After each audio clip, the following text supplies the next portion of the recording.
Hello, I'm Jim Cuno, president of the J. Paul Getty Trust. Welcome to Art and Ideas, a podcast in which I speak to artists, conservators, authors, and scholars about their work. I'm rehearsing Nixon in China here at the LA Philharmonic. And, I come back to the piece about once every 5 years or so. And I just absolutely don't know how I did it. It's just sort of like an artistic version of beginner's luck. I was so ignorant that I just didn't know what I was doing, and I did it. In this episode, I speak with composer John Adams in the second half of a two-part conversation.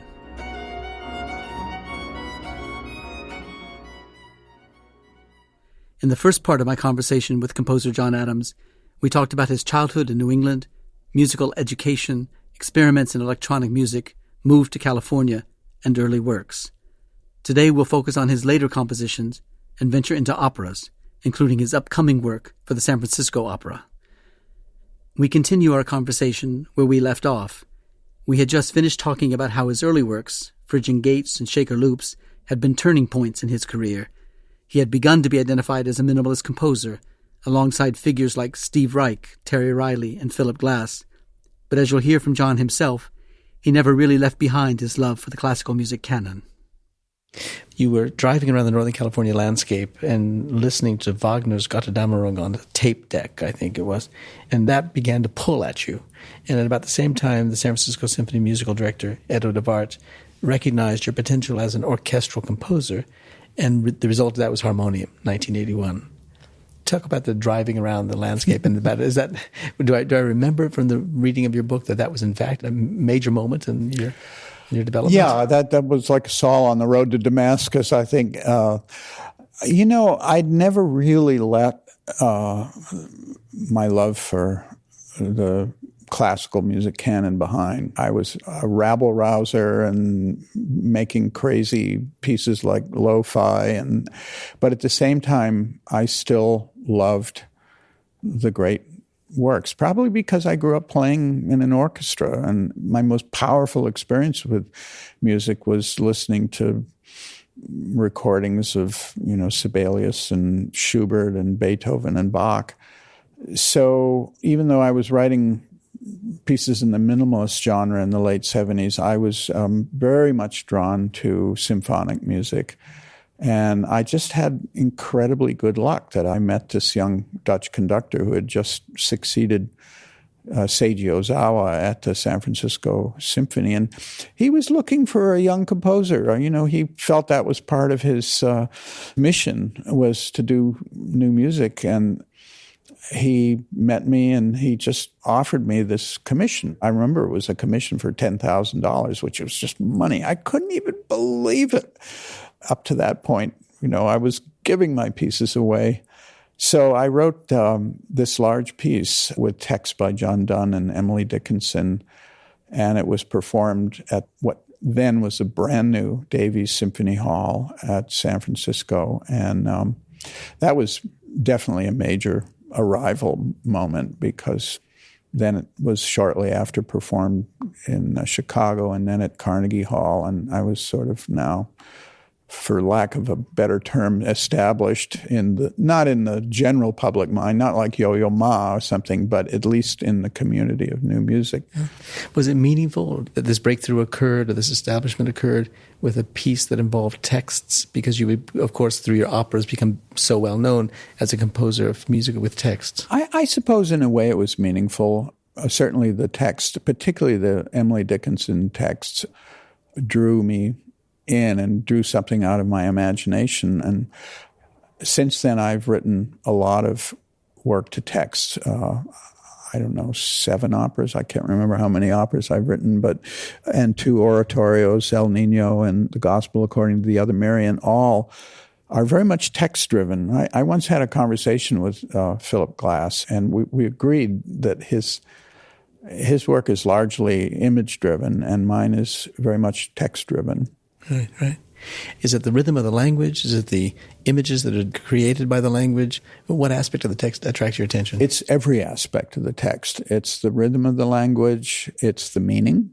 But to put Donne and Dickinson together was probably not an obvious choice. No, but when you think about it, it's, the kind of modern writer, that's 19th century writer, writing in isolation, preoccupied with her own imagination. John Donne on the big, weighty issues of human life and salvation.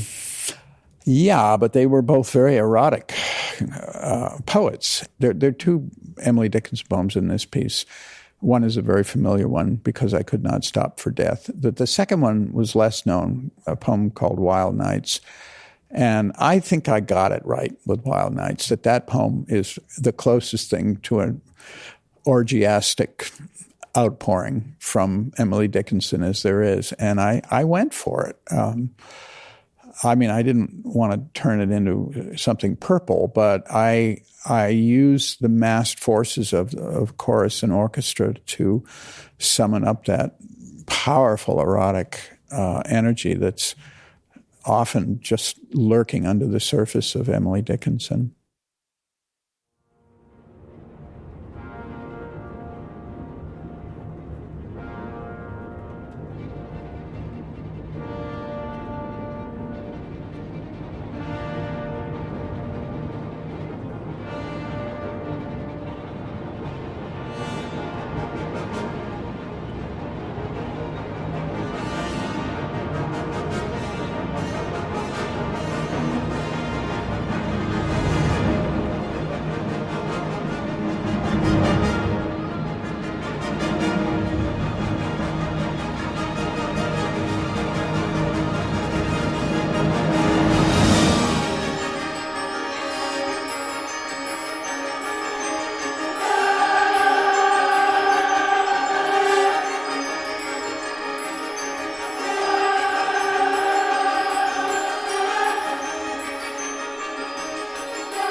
It was about then that your mother began to send you news clippings about this young guy named Peter Sellars, an undergraduate still, I think, at Harvard at the time.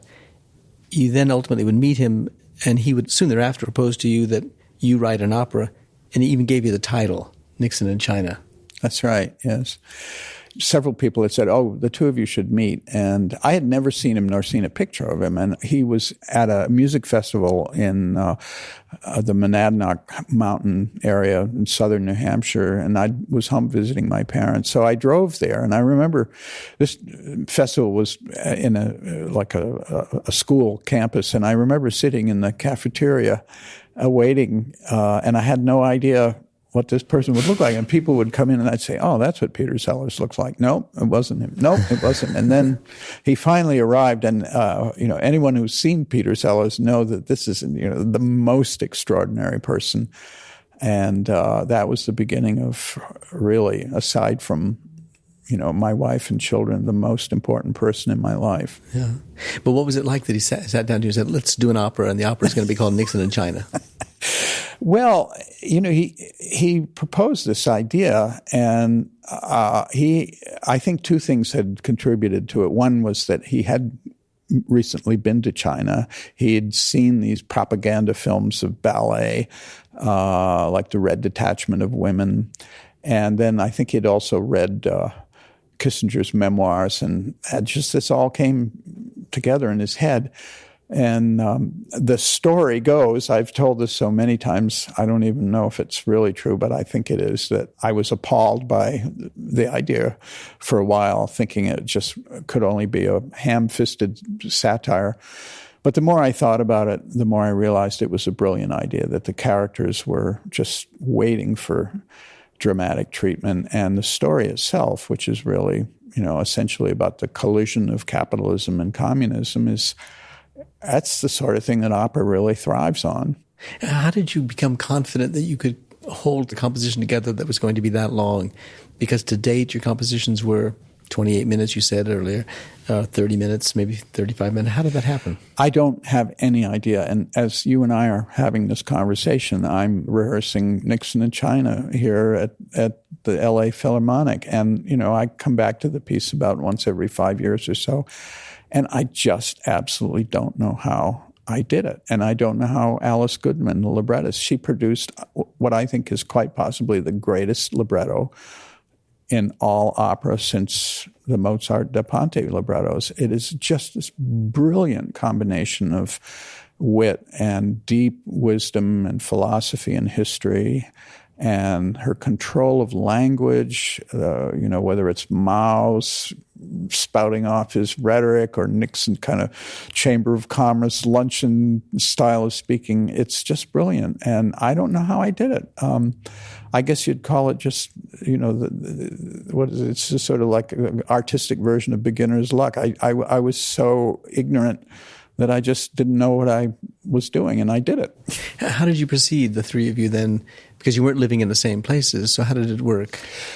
Well, I think, having Peter involved was critical because Alice and I immediately, we were communicating largely through letters, and you don't want to get into a fight with somebody who's really good with words because they can really just nail you down. And, we were both full of anxieties because this suddenly became a big news item, an opera about Richard Nixon, a minimalist opera about Richard Nixon. So it was all over the press, and we were under terrific stress. But Peter was wonderful in terms of, helping shape the general structure and also kind of refereeing our often very contentious relationship. Yeah. Was that the biggest orchestra for which you had composed? Actually, the Nixon Orchestra is not that big. It's an unusual orchestra because it's very heavy on brass and saxophones, and it really at times sounds more like a sort of 1930s big band than it sounds like a traditional string orchestra.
Shortly thereafter, or maybe in the midst of the composition of Nixon in China, you write Harmonie Leere, which you said at the time combines fin de siècle chromatic harmony with the formal procedures of minimalism.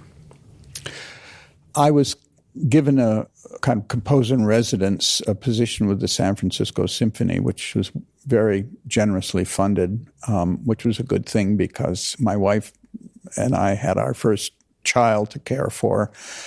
And I wrote this work at a really fevered pace after like an 18-month period of severe writer's block. This piece just came pouring out of me. And the title is a German word, Harmonie Leere, which is roughly translated into a study of harmony or the book of harmony. And it's a kind of once only experiment. I don't think it could ever have been repeated, certainly not by me, but it is for large orchestra, and it makes use of the orchestra in the way that Mahler or Wagner could have. And there are a lot of not exact quotes, but citations or sort of backhanded references to the great romantic works, Debussy, Parsifal, Sibelius, Schoenberg. But the developmental processes are minimalist. So it was a unique piece. It was first performed in 1985, and it's become not only my most popular large-scale work, but I think I can say this without being contradicted. It's probably the most performed large-scale work written in the last 30 years or so.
Were you writing it at the same time as Nixon in China?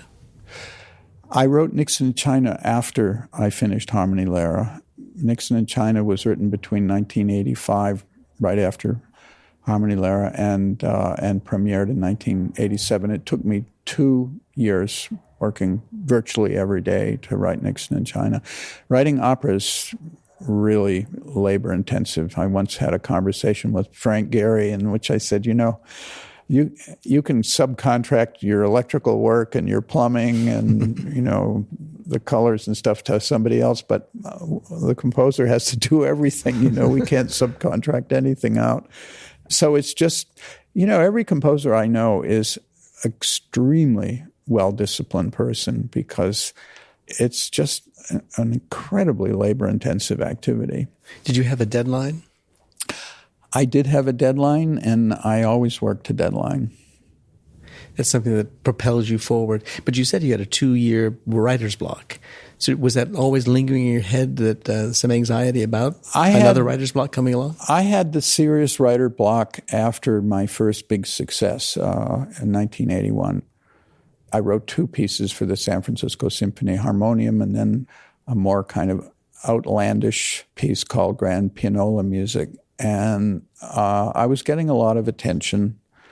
And I guess I got just sort of creatively self-conscious. And I was really struggling hard because I was getting an enormous amount of criticism, not only from music critics, but also from my colleagues. It was a very confusing time. There were my own colleagues who were resentful of the success I was having, and then there were music critics who thought I was really cheap and my work was worthless. And so all of that came together to really block me for a while. And I attribute getting out of that very largely to the work I did with this Jungian therapist, John Beebe, in San Francisco, who understood my problem in an extraordinarily intuitive way and sort of helped me to win my way out of it. Did it help that you were working on an opera that involved collaboration with 2 others? In other words, you weren't alone in your room writing to deadline and writing for yourself, but rather you were writing in response to stimuli that came from Peter or from Alice. I think, my mother, as I mentioned, was a very dramatic person, and she loved to act on the stage. And I think I inherited that gene. And that when I first started writing for the stage, I just found it something very natural. It's interesting because I basically don't much care for opera as a medium, and I almost never go to the opera. I live in San Francisco where there's a great opera company, and I just don't like the whole thing. I don't like performances of Traviata that are all about the singer and not about the music. But on the other hand, I think opera is a wonderful art form when it's at its best, like with Mozart or Wagner. And I'm very proud of the operas I've written. I think that they are a part of our American collective experience. So about this time, let's say late 80s, Peter comes to you with another idea for an opera, Death of Klinghoffer. How did you respond to that proposal? That was going to be another politically fraught or at least sensitive proposal. And what kind of research did you do into the subject to propel your music forward? I remember the subject of the death of Klinghoffer came up during the rehearsals for Nixon in China. We were in Houston because Houston had commissioned the work. And by that point, I'd really been bitten by this idea of writing operas, so I went for it immediately. I did a lot of reading. I read not all of the Old Testament, but I read a lot of it, and I read a great deal about the founding of Israel. I tried to read the Quran, but, unless you have real guidance, trying to grapple with the Quran is very hard. But I read a great deal about the Middle East, not only the contemporary Middle East, but the mess that the English made of it after, even in the 19th century. I read about the Balfour Declaration. But of course, whenever you address that subject, there's bound to be somebody who is going to find fault with whatever you say, either one side or the other. Yeah. And how did you feel about the response to it? In fact, there was a response to it in Brussels where it premiered, and then, of course, there's a response when it comes to Brooklyn. Klinghoffer was premiered in Brussels in 1991, and that was largely because there was this really remarkable arts administrator, Gerard Mortier, who believed in contemporary art and contemporary music as a cultural force. And he used his enormous prestige to make this happen. And I'm very, very devoted to him as a result of that. Actually, when it opened in Brussels, it was kind of a non-event. Critics came from everywhere, because Nixon in China had been such a big media event. And I think everybody was a little disappointed that Peter's production was very abstract and the music was sort of alternately explosive and very long, with long periods of kind of meditational music.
It just didn't elicit much of anything. Then it shortly played it thereafter in Lyon. But then in the fall, about 6 months later, it opened at the Brooklyn Academy of Music in Brooklyn, and that's when all hell broke loose. So how did you respond to that? How did you feel? I felt really freaked out because the press was very, very nasty. It made fun of the music. It made fun of our supposed political pretensions. And of course, they began using the term anti-Semitic, which, nobody wants to be accused of that. And I thought it was very unfair. Someone actually went to the Klinghoffer sisters and got them to make a statement, I think for the Los Angeles Times, that they considered the work anti-Semitic. So it carried that mark on it. And even today, there are still people that, I'm sure if you looked it up in Wikipedia, you'd probably find that term. I think it was called anti-Semitic simply because we tried to tell both sides of the story. We wanted to honor the Palestinian version of the narrative as well as the Israeli or Jewish version of the narrative of the founding of Israel. And of course, when you do that, there are people who are just immediately ready to take offense. Yeah. The subject itself in the opera is so poignant. because, of course, Klinghoffer is killed, is murdered, and thrown over the side. He's bound to a wheelchair, after all, and then he's shot, and then he's thrown over the side of the ship. And his wife is unaware of that because they're separated from each other. So it's inherently a dramatic moment, but it's about a man and a woman whose children, as you mentioned, are still alive. So they weren't literary figures. Yeah. They were figures that people knew and loved. Yeah. Well, when a person is no longer living, they are public. I mean, they're public domain. Their lives are. And the daughters, I thought they were a bit disingenuous because they criticized us for invasion of privacy. But long before we wrote our opera, there had been 2 made-for-television movies about the same thing. And in fact, I think one of them they collaborated as sort of consultants with. So they were fine with using the story as long as it told it the way they wanted to tell it. Yeah. And then, of course, the opera, it largely lay dormant for, almost 20 years in the U.S., although it got off and on would get produced in Europe. And then the Metropolitan Opera produced it in 2014, I believe.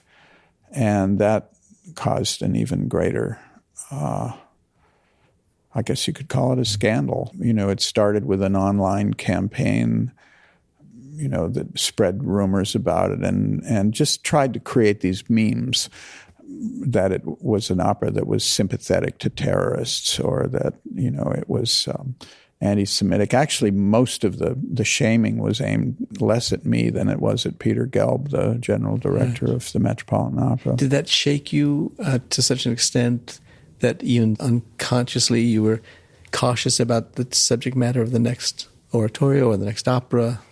I mean, were you thinking about it on those terms? Well, I don't know. We're in this really strange time right now where people, first of all, there are trolls out there. There are people who are just looking for something to get offended by or to try to cause hurt for somebody else. And, unfortunately, we have a president who's showing how to do it. So I'm not super concerned about it. I mean, it was troubling for, 6 months to open up the internet and see another nasty article, but they were almost always in these blogs. And in fact, the New York Times, or I should say the failed New York Times, published 2 pieces on their editorial page, not in the arts page, but in the editorial page, affirming the value of the opera and pointing out that it was not anti-Semitic and castigating the Metropolitan Opera for canceling the international telecast. Yeah. It was about this time, I think, that you also were getting increasing invitations to conduct. And so you were becoming a conductor-composer. That was adding yet one more burden on you or one more pressure on you in terms of your schedule, if nothing else. How do you organize your time? I don't organize it very well, actually. I don't have an assistant. I just, for some reason, the idea of having an assistant, of somebody who comes and helps me take care of business it's just very alarming to my psyche. And so I tend to have this gigantic email inbox of unanswered mail. But I'd rather be alone and somehow stumble through and be able to be master of my own time rather than to be that organized. Yeah. Can you compose on the road?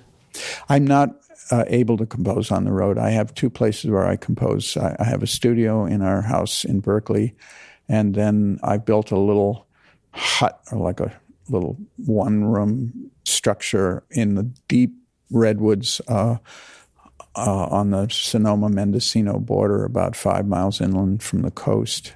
And I hope it's still there. There was a tree looming over it, and I haven't been up there now in almost 2 months in this terrific rainstorm. I don't know if it's still there. Didn't Mahler have a composing hut? He had several composing huts, but he also had a whole staff of servants and cooks and stuff to take care of him. Now, this is turning into the 21st century, let's say around 2003. You composed Dharma at Big Sur, and we have to emphasize that introduces every episode of this podcast. And so we're very, very proud of that. I'm proud of it too. Yeah. I read that you were still listening to Lou Harrison and Terry Riley at the time. So you hadn't, as you developed over the course of your musical career, abandoned earlier important people. You continued to listen to them. The piece was kind of I wrote it in honor of them. I've tried to make, not exclusively, but one of the things I've tried to do is to establish a kind of California identity in my music. And so Terry and Lou are really, in a way, they're the godfathers of California original music. And Terry was born, I think, in Colfax, and Lou was born in Oregon, but spent most of his life living in Aptos. So, here's a piece that imagines Jack Kerouac standing on the cliffs at Big Sur and looking west, and my thinking about how the Beats were the people who brought Zen and Oriental philosophy to California and to the West, and this music that's kind of plangent and somewhat influenced by Indian. It's a kind of Westerner imagining the Far East, and Lou Harrison was the first American composer to actually travel to the Orient and incorporate Korean music and Balinese music and Chinese music into his own. Now, the West is bigger than that and more complicated and even more complex than that because it involves a site that develops the nuclear bomb. And you write an opera about that with Dr. Atomic in its title. You got a call from Pamela Rosenberg, who was general director of the San Francisco Opera, and she proposed that you write an American Faust opera. What was that like to get that call? Pamela was a remarkable person. She was a real intellectual. She had great imagination. And she made this proposition to me that I write a Faust opera, and suggested the story of Robert Oppenheimer, whom she felt was a kind of American Faust. This great, enormous intellect, highly sensitive, highly artistic person who, in a sense, traded his soul to the devil for, this knowledge. But I kind of resisted the idea of him being a Faust, but I thought it was a great idea for an opera, and I immediately started reading. And the first book I read was this classic book by Richard Rhodes called The Making of the Atomic Bomb, which is literally, it's a history of physics from Maxwell and Rutherford right up through Einstein. And I read many other books. And so we made this opera about Oppenheimer. And I love it for many reasons, not the least of which is that many of the characters were from the University of California in Berkeley. Robert Wilson and Teller and Oppenheimer, they all taught there. John Oppenheimer's brother. And Frank Oppenheimer, who I had met towards the end of his life, he had founded the Exploratorium in San Francisco, and he was a flute player and loved classical music. So everything came together to make this the ideal opera to be working on. Yeah, well, I think, perhaps there's been some grouchy person who's had something negative to say about it, but it seems to me that it's been received with nothing but positive acclaim. I think the one criticism that was leveled at Dr. Atomic had to do with the libretto. We had wanted Alice Goodman to do it, but by that point, Alice Goodman had she's the librettist for Nixon and China and Klinghoffer. She'd made this radical turn in her life that she, who was born a Jew, had become a minister in the Church of England and was so busy doing funerals and baptisms and sermons that she just simply didn't have time to write. So Peter had this typically radical idea of creating a libretto entirely out of original source material, what people really said, what documents that had been top secret at the time and were now available, and then the poetry that Oppenheimer loved, Baudelaire, the Bhagavad Gita, John Donne, and turning this into a really, really unusual libretto. which I have to say I really struggled with. I mean, it wasn't always easy to find musical expression for, some letter that Edward Teller had written or a conversation between two physicists about the shape of the plutonium sphere. But as is always the case with opera or oratorio, you're pushed and prodded to force your imagination to go to a place where it never would have gone otherwise. How do I find music to express what it's like to be on the floor of the desert moments before the detonation of the world's first nuclear bomb? That's turns out to be a thrill to find music for that. Mm. But you were also able to, maybe was not a Faustian character, but certainly a deeply conflicted character in Robert Oppenheimer, as at least the story goes on and it gets to what he's seen and when he's seen the explosion and so forth. That was made for you as a dramatic moment. Yeah, the hit tune in Dr. Atomic is my setting of John Donne's famous sonnet, Batter My Heart, Three-Person God. And it comes at the end of the first act, and Peter did this fabulous setting of it where the bomb, it was the bomb was this big sphere and it was suspended from a derrick, and they put a shroud around it at night, I guess to protect it from the wind or whatever.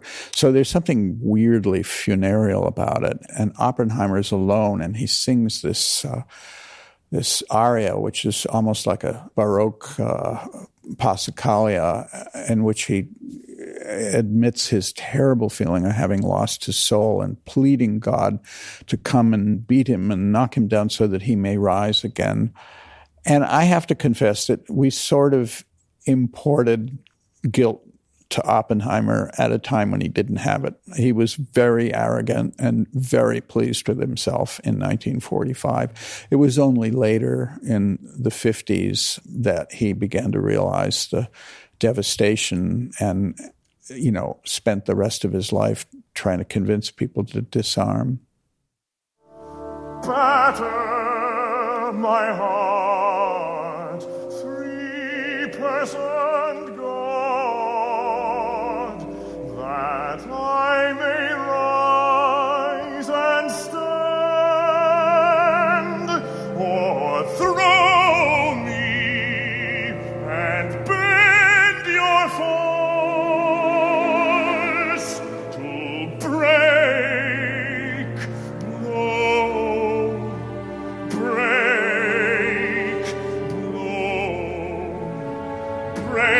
blow, burn, and make me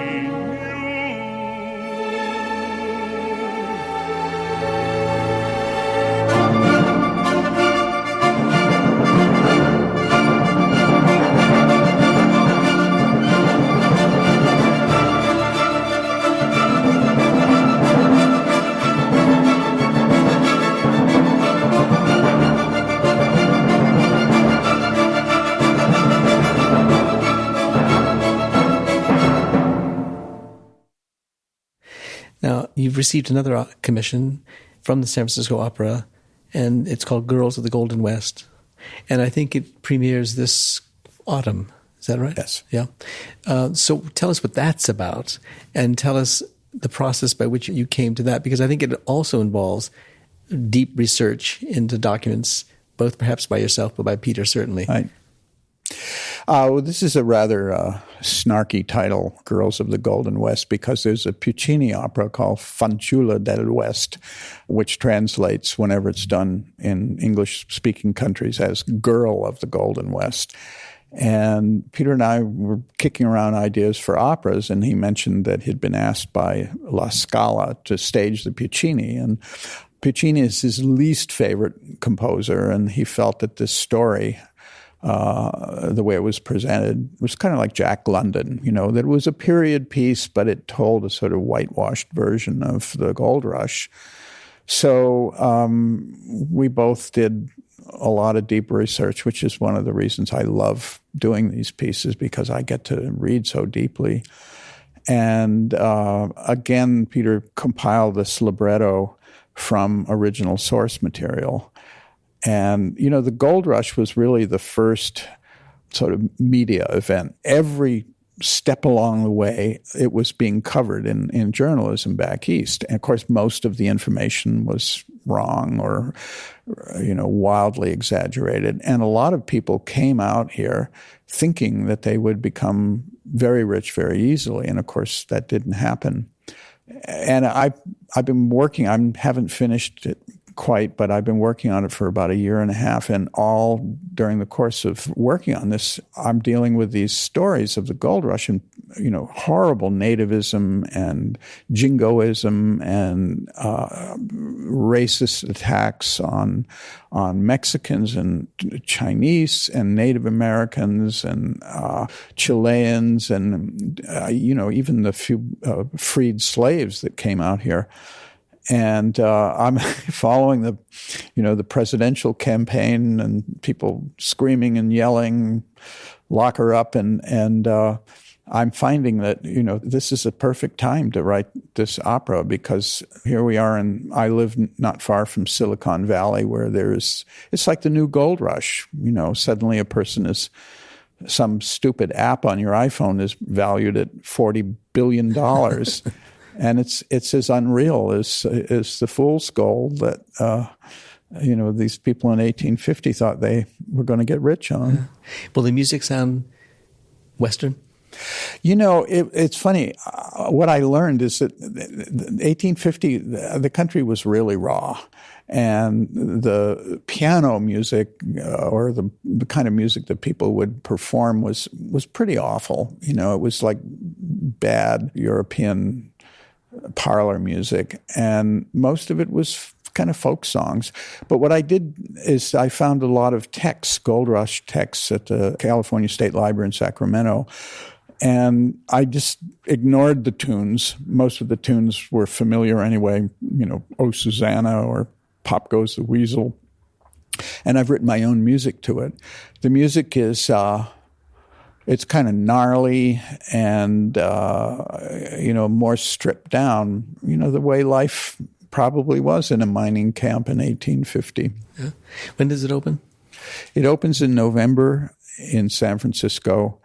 And I think it's going to be controversial in the sense that it's not really an opera. It's almost more like a show, that there are these choruses where I set these gold rush lyrics that they're kind of kick-ass energy, raw, hard-boiled, and yet at the same time they tell fantastic stories of people's lives.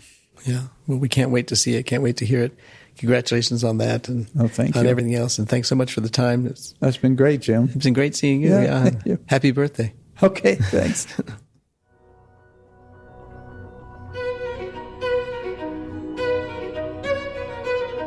Our theme music comes from the Dharma at Big Sur, composed by John Adams for the opening of the Walt Disney Concert Hall in Los Angeles in 2003. It is licensed with permission from Hendon Music. Look for new episodes of Art and Ideas every other Wednesday. Subscribe on iTunes, Google Play, and SoundCloud, or visit getty.edu/podcasts for more resources. Thanks for listening.